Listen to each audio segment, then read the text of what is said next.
হরি হরায় নম কৃষ্ণ যাদবায় নম যাদবায় মাধবায় কেশবায় নম গোপাল গোবিন্দ রাম শ্রীমধুসূদন।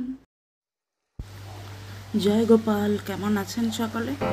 গোপালের সাজঘরের নতুন একটি ভিডিওতে সকলকে স্বাগত। আজ শ্রাবণ মাসের বৃহস্পতিবার। সকাল থেকে প্রচণ্ড বৃষ্টি, শুধু সকাল থেকেই কেন, দুদিন ধরে খুব বৃষ্টি চলছে। বাইরে প্রচণ্ড বৃষ্টি হচ্ছে আর আমি এখানে সকাল সকাল পুজোটা সেরে নিচ্ছি। গোপালের স্নান করানো হয়ে গেছে, চলছে শৃঙ্গার। আর আজকে যেহেতু বৃহস্পতিবার, তাই তো মা লক্ষ্মীর ঘট পাতার ব্যাপার আছে। বৃহস্পতিবারে পুজো করতে বেশ টাইম লাগে, প্রায় 2 ঘন্টা তো লাগেই, অন্তত আমার তো লাগে। এখানে মা লক্ষ্মীর ঘটও রেডি করে নিয়েছি। আর আজকে কটা ফুল কিনেছি, খুব সামান্য ফুলের থালাও সাজিয়ে নিয়েছি। আমসরা, পান, বেলপাতা, ফুল, আর কেনা জবা ফুল আর নীলকণ্ঠ ফুলের কি অবস্থা। বেচারা ফুলালারাই বা কি করবে, যা বৃষ্টি। আর ওরা তো প্লাস্টিকের মধ্যে ভরে রাখে একসাথে সব চিড়ে চ্যাপটা হয়ে বিড়ি অবস্থা। গাছে কয়েকটা ভাগ্যিস ফুল ফুটেছিল, তো ওই ফুলগুলো তো আর দেওয়া যাবে না, গাছের ফুলগুলোই দিয়ে পুজো করবো। আর গাঁদা ফুলগুলো নেওয়া যাবে, কিছু গাঁদা ফুল আর কিছু গাছের ফুল দিয়েই আজকে পুজো সারব। আজকে বেশ কয়েকটা নীলকণ্ঠ ফুল ফুটেছে। আর বৃষ্টি হচ্ছে তো, যেহেতু বৃষ্টি হচ্ছে তাই বেশ থোকা, বড় বড় ভাবে থোকা হয়ে ফুটেছে ফুলগুলো, বেশ ভালো লাগছে। একটা টগর গাছ বসিয়েছি, জানেন, আমাদের এখানে মেলা চলছিল, বৃক্ষ মেলা, তো সেখান থেকে একটা নতুন গোলাপ গাছ এনেছি আর একটা টগর ফুল গাছ এনেছি। টগরগুলো বেশ বড় বড় হয়েছে। ছাদ বাগানের ভিডিও যেদিন শেয়ার করব সেদিন দেখাবো। থালা ফুল হয়েছে, বেশ ভালো লাগছে কিন্তু দেখতে, বেশ রং বেরঙের। আর এখন চন্দন ঘষে নিচ্ছি। আমি একটু গোলাপ জল দিয়ে চন্দন ঘষি। গোলাপ জল দিয়ে চন্দন ঘষলে না, তার গন্ধটাই আলাদা রকমের হয়।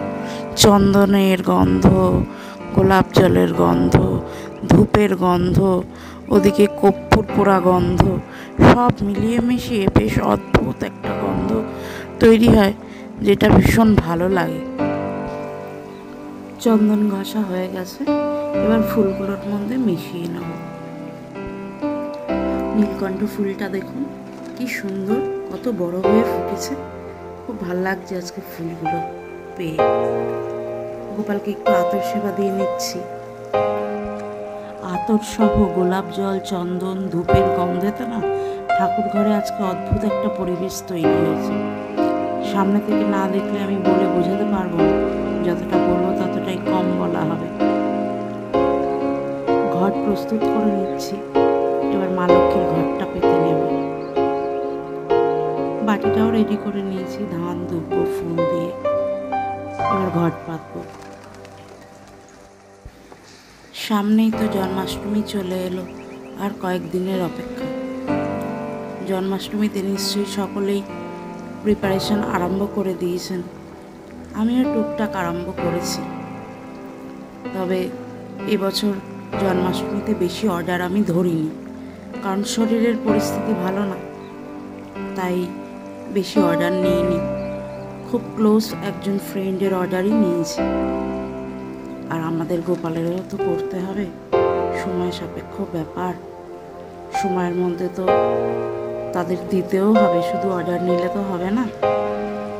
যদি না পারি সময় মতন তাদের দিতে, সেই কারণে এবছর আর জন্মাষ্টমীতে অর্ডার নিইনি। ঘট পাতা হয়ে গেছে আমার।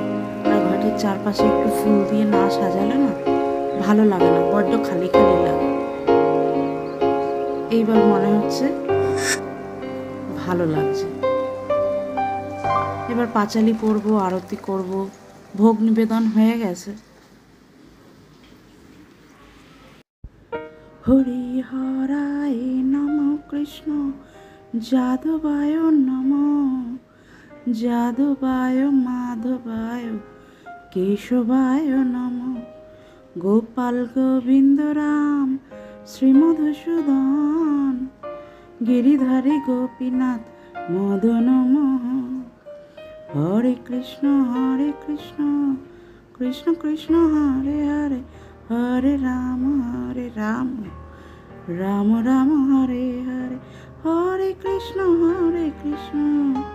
কৃষ্ণ কৃষ্ণ হরে হরে হরে রাম রাম রাম হরে হরে ভজ নিতাই গৌর রাধে শ্যাম জপ হরে কৃষ্ণ হরে রাম ভজ নিতাই গৌর রাধে শ্যাম জপ হরে কৃষ্ণ রাম হরে কৃষ্ণ কৃষ্ণ কৃষ্ণ হরে হরে হরে রাম রাম রাম হরে হরে হরে কৃষ্ণ কৃষ্ণ কৃষ্ণ হরে হরে হরে রাম রাম রাম হরে হরে। আজকের ভিডিও এই পর্যন্তই, দেখা হবে অন্য একটি ভিডিওতে। রাধে রাধে।